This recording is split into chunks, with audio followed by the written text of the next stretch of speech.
আসসালামু আলাইকুম। টি-শার্ট ডিজাইনের আরো একটি নতুন টিউটোরিয়ালে আপনাদেরকে স্বাগতম। সাথে আছি আমি মোহাম্মদ আল আমিন। আজকে আমরা একটি মডার্ন টাইপোগ্রাফি টি-শার্ট ডিজাইন তৈরি করব। এই জন্য আমাদের কোনো ভেক্টরের প্রয়োজন হবে না, টুলসের ব্যবহার করে আজকের ডিজাইনটি তৈরি করব।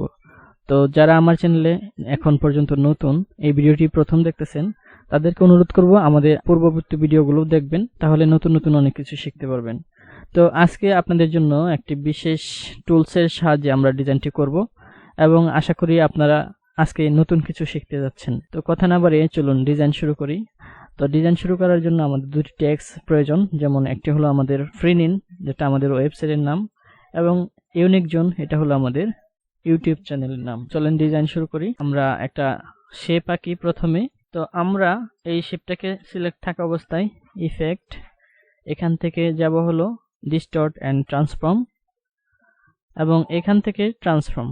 এখানে আমাদের একটা বক্স ওপেন হবে। এখানে একটা বক্স ওপেন হয়েছে, আমরা এটার প্রিভিউটা অন করে দিব এবং এখানে ভার্টিক্যাল মুভ ভার্টিক্যাল এটা আমরা বাড়ায় দিব।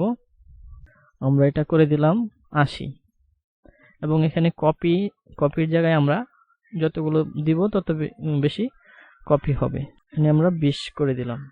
ওকে, অবজেক্ট থেকে এনভেলপ ডিস্টর্ট এবং মেক উইথ মেশ, এখানে আমরা প্রিভিউটা আবার অন করে দিব। এখানে রো থাকবে 4, কলাম 9, আপনারা কম বেশি করে নিতে পারবেন, সমস্যা নাই। ওকে করে দিলাম, এবং আমরা ডাইরেক্ট সিলেকশন টুল দিয়ে শিফট চেপে ধরে এক লাইনের সবগুলো অ্যাঙ্কর পয়েন্টকে সিলেক্ট করব। তারপরে আবার এক ঘর বাকি রেখে আবার পুরো এক লাইনের অ্যাঙ্কর পয়েন্ট সিলেক্ট করব, আবার এক ঘর বাকি রেখে এভাবে সবগুলো কলাম সিলেক্ট করব। সবগুলো অ্যাঙ্কর পয়েন্ট ধরা শেষ হলে আমরা একসাথে সবগুলোকে উপরে উঠাই দিতে পারবো। এখন তো সবগুলো একরকম ঢেউ হয়ে গেছে, তাই না? তার একটু ছোট করে দেই। এখন আমরা চাইলে আমাদের এই ডাইরেক্ট সিলেকশন টুল দিয়ে একটা অ্যাঙ্কর পয়েন্ট ধরে ধরে আমরা মুভ করে এখানে আমাদের ডিজাইনকে কাস্টমাইজ করতে পারবো। এই ঢেউগুলোকে কাস্টমাইজ করব।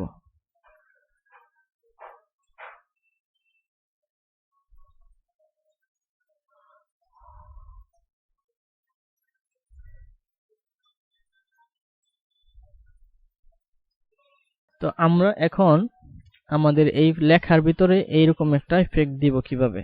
তো আমি এটার জন্য এটা কালো করে দিই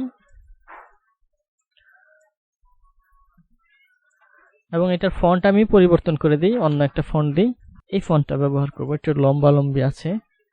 তো আমরা এটাকে ক্রিয়েট আউটলাইন করে দিই, ক্রিয়েট আউটলাইন, এবং এটাকে আমরা একটু লম্বা করে দিব এইভাবে। ইফেক্টটাকে আমরা প্রথমে এটাকে এক্সপ্যান্ড করে নিই, অবজেক্ট থেকে এক্সপ্যান্ড, এটা আলাদা হয়ে গেছে। এটা আনগ্রুপ করে দিই, আনগ্রুপ। এখন এটা আলাদা আলাদা শেপ। আবার এটা গ্রুপ করে দিই এবং এটাকে এখানে নিয়ে আসি, চ্যাপ্টা করে দিই। যেহেতু আমাদের সবটা ইফেক্ট আমরা এখানে দেখাবো, মাপ মতো ছোট করে দিই। এখন এটা এই পাশে রাখি। এই টেক্সটগুলোকে আমি আনগ্রুপ করে দিব, আনগ্রুপ, আবার গ্রুপ করব, কন্ট্রোল জি। এটা কেন করলাম আমি জানি না, তবে এটা না করলে আমি যেটা করতে চাচ্ছি হবে না। তো আমরা একবার আনগ্রুপ করে আবার গ্রুপ করে নিলাম। এখন অবজেক্ট থেকে কম্পাউন্ড পাথ মেক, গ্রুপ করে দিব, আনগ্রুপ করে আবার গ্রুপ করব, কন্ট্রোল জি, অবজেক্ট থেকে কম্পাউন্ড পাথ মেক। এখানে যুক্ত করব কিভাবে আপনারা হয়তো অনেকেই আন্দাজ করছেন। একটা হলো আমরা ট্রান্সপারেন্সির মাধ্যমে করতে পারি। তো আমরা যেটা সহজ ওয়ে আমরা সেভাবে এটা করব। এটা করার জন্য এই যে নিচের যে ডেউ শেপটা আছে এটাকে আমাদের উপরে আনতে হবে, অ্যারেঞ্জ করে সেন্ড টু ফন্ট, এবং এই দুইটাকে এখন ধরে প্যাথ ফাইন্ডার থেকে উপরের শেপটা মাইনাস করে দিব, উপরেরটা মাইনাস হয়ে যাবে। তাহলে আমাদের লেখার মধ্যে এই ইফেক্টটা চলে আসবে। আশা করি বুঝতে পারছেন। আরেকটা করা যায়। তো এখন দেখতে পাচ্ছেন যেটা কেমন দেখা যাচ্ছে। টিউটোরিয়ালটি খুবই সিম্পল ছিল, আশা করি আপনারা বুঝতে পারছেন। আমার উদ্দেশ্য ছিল যে এরকম ইফেক্ট আপনারা কিভাবে ডিজাইনে যুক্ত করতে পারেন এটা দেখানো। আমাদের একদম সিম্পল একটি ডিজাইন টিউটোরিয়াল। যদি আপনাদের ভালো লেগে থাকে তাহলে আমাদের চ্যানেলটি সাবস্ক্রাইব করে রাখবেন এবং আমাদের অন্য টিউটোরিয়ালগুলো দেখবেন। আশা করি আপনারা উপকৃত হবেন। তো পরবর্তী ভিডিও দেখার জন্য আমন্ত্রণ জানিয়ে আজকের এই ভিডিওটি এখানে শেষ করছি। সবাই ভালো থাকবেন। আসসালামু আলাইকুম।